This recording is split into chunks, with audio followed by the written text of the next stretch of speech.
Hello আমার সকল প্রিয় দিদি ভাই দাদা ভাই, আমার নাম সুস্মিতা দাস ফ্রম ওয়েস্ট বেঙ্গল। আমি চলে আসলাম তোমাদের কাছে আজকেরও কিন্তু খুবই গুরুত্বপূর্ণ কথা বলতে।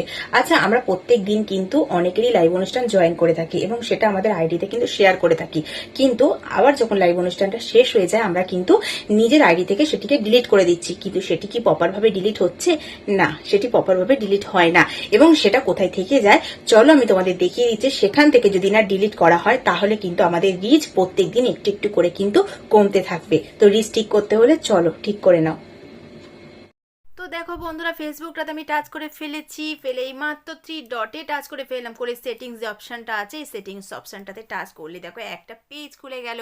একটু স্ক্রল করে উপরের দিকে তুললেই দেখো এখানে অ্যাক্টিভিটি লগ লেখা আছে, ওইটাতে আমি টাচ করে ফেলবো। করে দেখো আবারও একটা পেজ বেরিয়ে গেল। এখানে রিসাইকেল বিন আছে, এই অপশনটা টাচ করলে দেখো আবারও একটা পেজ বেরিয়ে গেল।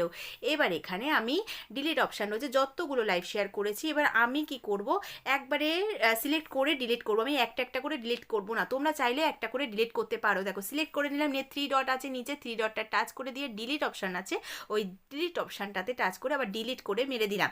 দেওয়ার সাথে সাথে দেখো যে তুমি একবারে মেরেছি, আমাকে কিন্তু এখানে ফেসবুক পাসওয়ার্ড চাইছে, এই পাসওয়ার্ডটা তোমরা দিয়ে দেবে, দিয়েই মাত্র তোমরা সাবমিট করে দেবে।